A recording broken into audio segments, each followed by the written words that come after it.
Hey y'all, we are on habit number 6. This is the healthy beans and legumes habit. So, in case you're wondering, beans and legumes mostly refer to the very same thing. I've wondered that in the past. But the term legumes technically includes beans, lentils, peas, and peanuts. We usually think of peanuts with the nuts. So, we will use the terms interchangeably in this series. So, when you hear beans or legumes, we're pretty much talking beans. We already learned how beneficial these little guys are for our gut and for our gut microbes. So today we're going to learn some specific disease fighting and anti-aging benefits.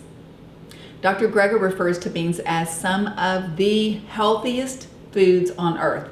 And he tells us their high fiber is one of the most neglected and much needed nutrients in our modern diets.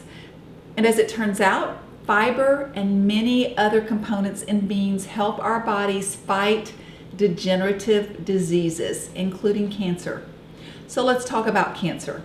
Colorectal cancer is the second leading cause of cancer-related death in the United States. Yet in many other parts of the world, it's practically unheard of.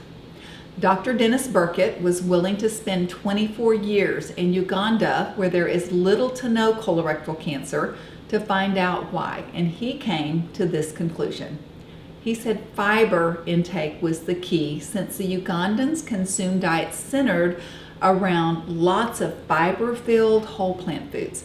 And beans, guess what? They are superheroes when it comes to fiber.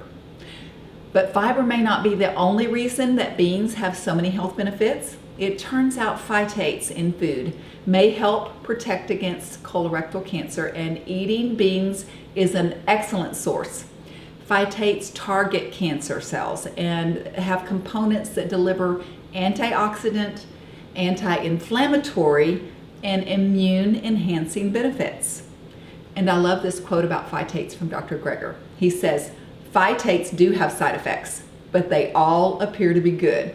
Try to find those words on the latest prescription drug." In case you don't remember, animal foods have zero fiber and all plant foods contain fiber.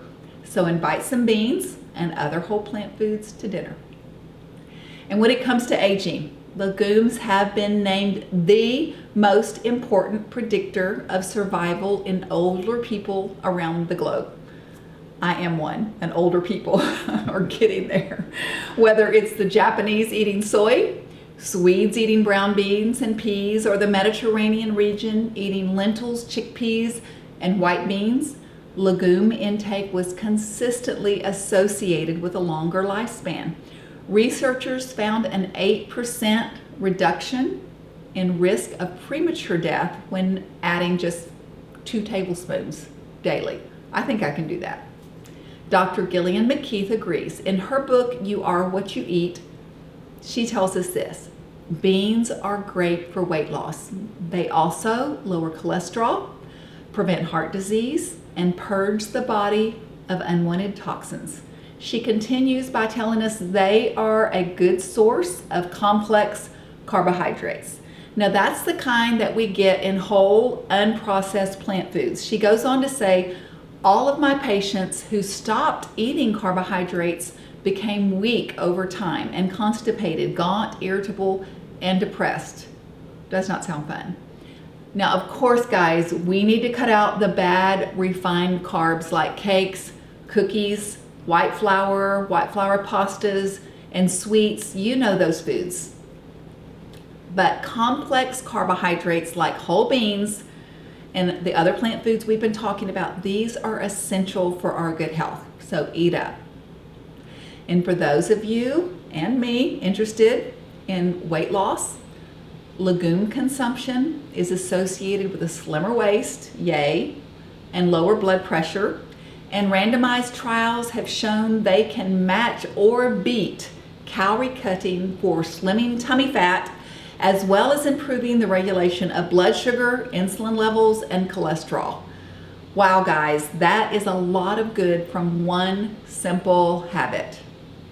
So I want to thank Dr. Michael Greger and his book, How Not to Die. They gave me a lot of the research that I shared, along with some great information from Dr. Gillian McKeith. And I'm not sure if it's Jillian or Gillian, so forgive me if I mispronounced your name, Dr. Keith.